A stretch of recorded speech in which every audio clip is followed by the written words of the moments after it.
అందరికీ నమస్కారం. నేను మీ కుమారస్వామి. ఈరోజు నా యాత్రలో భాగంగా పల్లెగడ్డ, మహబూబ్ నగర్ జిల్లా, నవాపేట మండలంలోని వెలిసినటువంటి ఆదిబసవేశ్వర స్వామి ఆలయాన్ని చూపిద్దామని నేను ఇక్కడికి రావడం జరిగింది. కావున నా వీడియోలను చూస్తున్నటువంటి వారు లైక్ చేయండి, షేర్ చేయండి, కామెంట్ రూపంలో తెలియచేయండి. అదేవిధంగా సబ్స్క్రైబ్ చేసుకోండి. ఇలాంటి వీడియోలను మీకు ఇంకా ఎన్నో వీడియోలను మీకు చూపించాలని అనుకుంటున్నాను.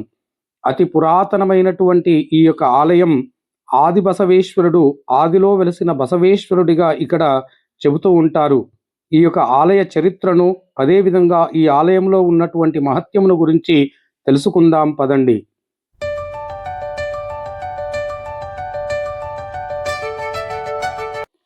అన్ని ఆలయాల వలె కాకుండా ఇక్కడ స్వామివారు పూర్వముఖమునందున ఉంటాడు.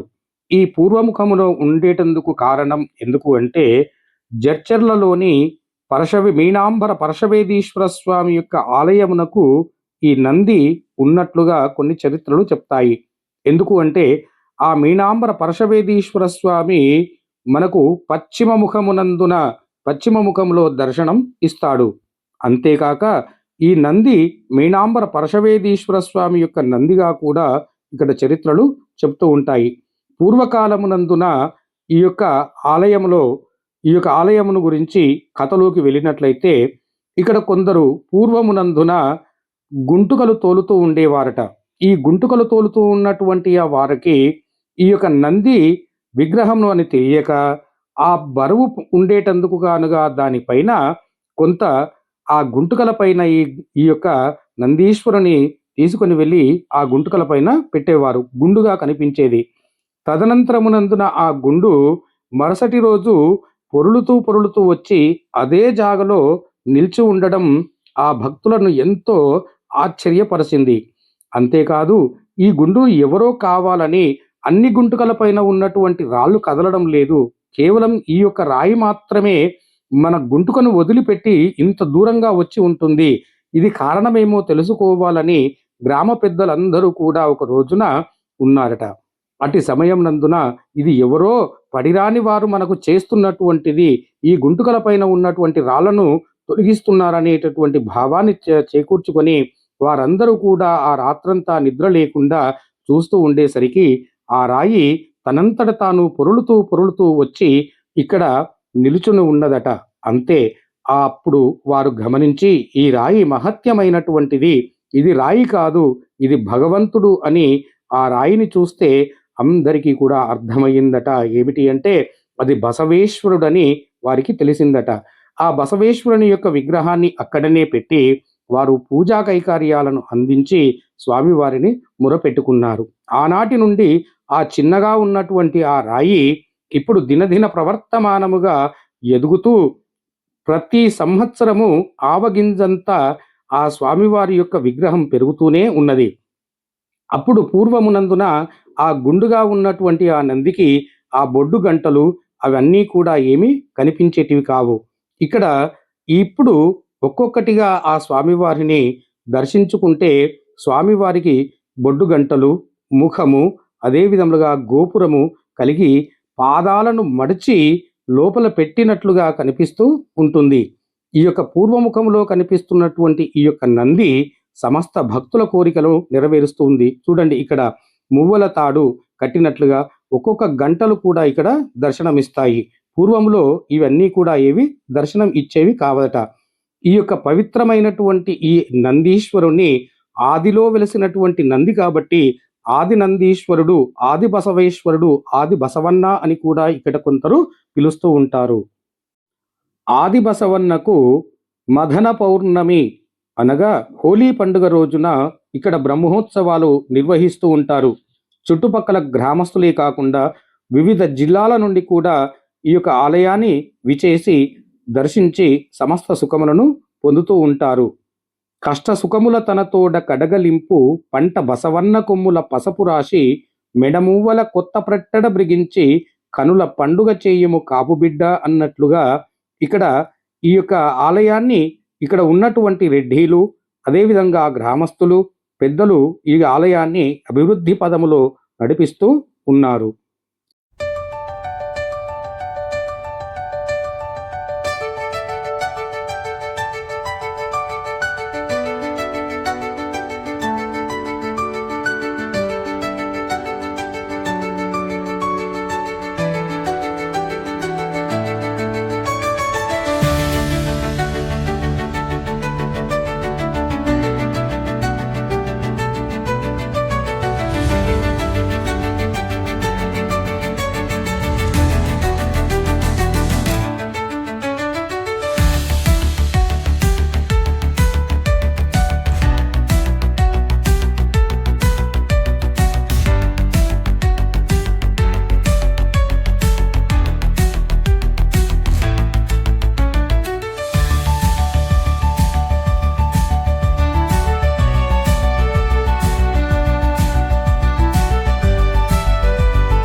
అంతేకాదు ఈ ఆలయంలో ఇంకొక మహత్యం కూడా ఉన్నది. ఈ ఆలయంలో ఉన్నటువంటి బావిలో నీళ్లు మధున పౌర్ణమునకు ఆ నీరు బుగ్గలు పైకి వచ్చి ఆ ఎండాకాలమైనా సరే నీళ్లు నిండుగా నిండుకొని ఉంటాయి. మిగతా కాలంలో అన్ని బావులు ఎండిపోయి ఉంటే ఈ బావి మాత్రం నిండు నీళ్లతో ఎప్పుడూ కలకలలాడుతూ ఉంటుంది. అంతేకాక మదన పౌర్ణమి నందున రథోత్సవం నిర్వహిస్తున్నటువంటి సమయంలో ఒకనాడు ఒక పెద్దాయన ఈ మదన పౌర్ణమి సందర్భముగా ఇక్కడి నుండి బయలుదేరుతూ ఉన్నాడట. ఆ రథోత్సవంలో పాల్గొని తాను ఆనందముగా, "ఓ స్వామి, నాకు సంతానము లేదు. నాకు సంతతి కలిగిన నీ రథమునకు నేను చక్రములను చేపిస్తానని మొక్కుకున్నాడట. అంతలో కొన్నాళ్ళు జరిగిన తరువాత అతనికి పుత్ర సంతానమును కలిగి ఆనందమును పొందినవాడై ఉన్నాడట. అంతలోనే ఆ స్వామివారి యొక్క రథమునకు కావలసినటువంటి ఆ రాతి చక్రాలను ఇక్కడ చేయించి ఇచ్చినట్లుగా ఇక్కడి పెద్దలు చెప్తూ ఉన్నారు. ఈ యొక్క ఆలయమును విశేషమును గురించి గ్రామస్తులను, గ్రామ పెద్దలను తెలుసుకుందాం పదండి. నమస్కారము. నా పేరు రాములు. మా గ్రామం వచ్చి పల్లెగడ్డ, మా నవాపేట మండలం, మహబూబ్నగర్ జిల్లా. ఇక్కడ మా ఆదిబసవేశ్వర స్వామి గారు గత పురాతన కాలం నుండి ఇక్కడ వెలిసిండు.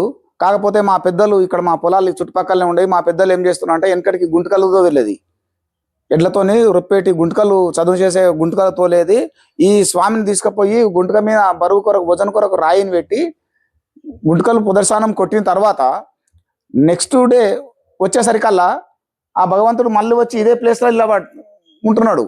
ఉంటే మా పెద్దలు ఏం చేశారంటే ప్రతిరోజు ఈ ఒక్క గుంటక మీద రాయే అక్కడికి తీసుకుపోయి చేస్తున్నారు. ఎవరో మనకు పడరానుళ్ళు, ఏంది ఇది అన్ని గుంటకల మీద పోతలేదు, ఇది ఒకటే గుంటక మీద పోతుంది అని చెప్పి వాళ్ళందరూ మాట్లాడుకొని ఇక్కడనే కావలి కాసి ఇక్కడనే నైట్ వచ్చి పండుకొని చూస్తే అర్ధరాత్రి దాటి నెంబడే ఆ భగవంతుడు డొల్లుకుంటూ వచ్చి ఆయన స్థానంలో మళ్ళా ఏదో తూర్పుముఖమై ఇక్కడనే వెలిసిండు. కాబట్టి తెల్లారి అందరికీ చెప్పి చేసి ఇక్కడ దగ్గరలోని ఇప్పటూరు దొరవారు అనేది ఇక్కడ పొలాలన్నీ అప్పటి దొరలవే. కాబట్టి ఆ దొరతానికి మా పెద్ద మనుషులు అంతా దొరతానికి పోయి, దొర గిట్ల అయ్యింది, ఇట్లా భగవంతుడు ఉన్న మేము ఇట్లా గుంటక మీద రాయి పెడితే ఇట్లా వచ్చింది కాబట్టి రా అని చెప్పి ఆయన దోలుకొచ్చి, అరే ఈయన ఒక దేవుడు ఒక బసవన్న రూపం లేక ఉంది అని చెప్పి ఆయన ఇక్కడ ఈ ఆలయాన్ని నిర్మించి బుచ్చారెడ్డి గారని బసవరెడ్డి గారి తండ్రి ఆయన హయాంలో ఇక్కడ చేసి ప్రతి కాముని పౌర్ణమానికి ఇక్కడ జాతర ఉత్సవాలు నిర్వహించేవాడు. అదే విధంగా ఈ భగవంతుని కొరకు ఒక ఇక్కడ స్థలం కూడా భగవంతుని పేరు మీద ఆయన బుచ్చారెడ్డి గారు రాయించడం జరిగింది. బుచ్చారెడ్డి తదనంతరము బసవరెడ్డి గారు, ఎందుకంటే ఆయనకు మగపిల్లల సంతానం లేకపోతే భగవంతునికి చేసి భగవంతుని వేడుకుంటే ఆయనకు ఒక పుత్రుడు జన్మించినందుకు ఆయన పేరు బసవరెడ్డి అని నామకరణం చేసి అప్పటి నుంచి ఇక్కడి జాతర ఇక్కడి కార్యక్రమాలు మొత్తము బసవరెడ్డి గారే నిర్వహిస్తున్నాడు. కాబట్టి ఆయన అనంతరము ఆయన పెద్ద కుమారుడైన భూపాలరెడ్డి గారు, రెండవ కుమారుడు నరసింహారెడ్డి గారు, మూడవ కుమారుడు రామకృష్ణారెడ్డి గారు వాళ్ళందరూ ఉండి ఇక్కడ ప్రతి సంవత్సరం జాతర ఉత్సవాలు నిర్వహించడానికి మాకు సహకరిస్తూ ఈ గ్రామ పెద్దలందరం కలిసి కార్యకర్తలముగా మేము ఈ జాతర ఉత్సవాలు నిర్వహిస్తున్నాము. నాకు 54 సంవత్సరాలు ఉన్నవి. నేను చూసినప్పటికీ ఇక్కడ స్వామివారికి మూగలు, ఆ కండ్లు గంటలు అనేది ఏర్పడకుండే మేము చిన్నప్పుడు ఆడుకుంటుంటిమి. ఇప్పుడు పెద్ద పెద్ద మూగలు గంటలు అంతా స్వామి రూపము మొత్తం ఏర్పడుతున్నది. కాబట్టి పెరియ బసవన్నగా మేము అనుకుంటున్నాము. ఇంకొకటి ఏంటంటే పక్కనే గుండంలో ఎక్కడైనా ఎండాకాలం వేసవి కాలం వస్తుందంటే నీళ్లు అడగంటిపోతాయి. ఇక్కడ మా బసవన్న గుండం దగ్గర ఏప్రిల్ మేలో వస్తుంది జాతర. ఇది మాక్సిమం ఏప్రిల్ మేలో వస్తుంది, ఎప్పుడైనా ఒకసారి ఏప్రిల్ వస్తుంది. అప్పుడు నీళ్లు పైకి వస్తాయి. ఎండాకాలంలో ఎటు కాకుండా ఉత్సవాలు దగ్గర రాగానే నీళ్లు పైకి వచ్చి జాతర అంతా ముగిసిన తర్వాత మళ్ళీ నిదానంగా అడగంటుతాయి. ఇది ప్రత్యక్షంగా మేము చూసి ఒకసారి హాస్పిటల్ వారు ఇక్కడ చుట్టుపక్కల అప్పుడు బోరు బావులు లేనప్పుడు దిగుడు బావులు ఉన్నప్పుడు ఓపెన్ వెల్ సెంటర్ దిగుడు బావులు ఉన్నప్పుడు క్లోరిన్ పౌడర్ వేసిపోయేవాళ్ళు. వేసిపోతుంటే ఇక్కడ మేము వచ్చి ఇక్కడ నీళ్ళు లేవని చెప్పి ఇక్కడ బసవన్న గుండంలో వేయలేరు, వేరే చుట్టుపక్కల బావులలో వేస్తే మేము జాతర దాయించడానికి వస్తే ఇండ్లు ఎందుకు వేయలేదని చూస్తే హాస్పిటల్ వారి పోయి అడిగినాం, హెల్త్ డిపార్ట్మెంట్ సార్ అంతటా వేసిన పౌడరు బ్లీచింగ్ పౌడరు బసవన్న గుడిలో బావిలో వేయలేదు ఎందుకొరకు అని అడిగితే వాళ్ళు ఏమన్నారంటే మమ్మల్ని ఎగతాళి చేసిండ్రు. ఏం భయ మీకేమన్నా ధమాకుందా, మేము చుట్టుపక్కల వేస్తాము దేవుని కాడ ఎందుకు వేయము, నీళ్ళు ఏందివి ఏమిట్లే మొత్తం మట్టి లేచి రావాలంటే లేదు సార్ నీళ్ళు వచ్చినాయి పైకి వచ్చినాయి మీరు వచ్చి చూడండి అంటే వాళ్ళు ఏమన్నారంటే అబద్ధాలు ఎందుకు చెప్తారు? మేము వచ్చి చూసినప్పుడు నీళ్ళు లేవు, మీరేమన్నా కొట్టుకొచ్చి పోస్తే చెప్పండి, సార్ మేము నీళ్లు తెచ్చిపోసినాము వెయ్యండి అని చెప్పేస్తాం. కానీ నీళ్ళు వచ్చినాయంటే ఎట్లా వస్తారు? ఆయన నమ్ముతారా ఎవరన్నా? ఎండాకాలం వేసవికాలంలో నీళ్ళు ఎట్లా వస్తాయి అంత గడ్డ మీద? అంటే సార్ మేము అక్కడ వస్తే అక్కడ అప్పుడు ట్యాంకర్ లేవు, ఎడ్ల బండ్లతో అప్పుడు బ్యారెల్ కూడా లేవు, ఏమున్నా కుండల కడవదారు తెచ్చిపోవాలంటే జాడలు పడతాయి కదా సార్ అక్కడ, మీరు వచ్చి స్వయంగా చూడండి అంటే హెల్త్ డిపార్ట్మెంట్ వాళ్ళు వచ్చి చూసి, అరే ఇదేం చిత్రం, ఒక ట్రాక్టర్ జాడ లేదు, ఈడ ట్రాక్టర్లు పెద్దగా లేవు, ట్రాక్టర్ జాడ లేదు, ఎడ్ల బండ్ల జాడ లేవు, మనుషులు తిరిగిన జాడలు కూడా లేవు, ఎట్లా చెదలు పట్టిన గడ్డి అట్లే ఉంది, ఇదేం చిత్రం అని చెప్పి వాళ్ళే పరిశాన్ అవి క్లోజింగ్ పౌడర్ వేసి, అది మా కళ్ళారు చూసినాం కాబట్టి ఈ సత్యాలన్నీ జరుగుతున్నాయి. ఇంకొక మా తెలుగు మేము పుట్టిన నాడు విషయం ఏంటంటే, ఈ విధంగా ఒక బాటసారి పోతుంటే అప్పుడు రథము ఏదో బండికి ఎడ్ల బండికి అంటే పూదిచ్చి కాగితాలు గీదాలు అంటించి చిన్న తేరు పెద్ద తేరాన్ని కూస్తున్నట. ఆయనకు సంతానం లేక ఈ విధంగా పోతుంటే ఏమి ఇట్లా అంటే పుట్టిన స్వామి అని మా పెద్దలు చెప్తే, స్వామి నాకు సంతానం లేదు, ఎన్నో దేవుళ్ళకి తిరిగినా, ఎన్నో పూజలు చేసినా, ఏమో చేసినా, నాకు సంతానం కలిగితే నీకు రథానికి నేను చక్రాలు చేపిస్తా స్వామి అని చెప్పి మొక్కిపోయిన సంవత్సరం లోపల ఒక కుమారుడు జన్మించాడు. కుమారుడు జన్మిస్తే ఆయనకు కూడా బసవరాయుడు అని పేరు పెట్టి, మళ్ళా ఒక సంవత్సరం లోపల పుట్టిన తర్వాత మళ్ళా సంవత్సరం కల్లా 4 రాయి చక్రాలు చెక్కించి ఆయన ఇక్కడ ప్రదానం చేసిపోండి అని మా పెద్దలు చెప్తుంది. కాబట్టి ఇక్కడ బసవన్న దేవునికి మాత్రము నిండు సత్యం ఉందని మేము భావిస్తున్నాం. మా కష్ట నష్టాలన్నీ స్వామివారు తీరుస్తున్నాడు.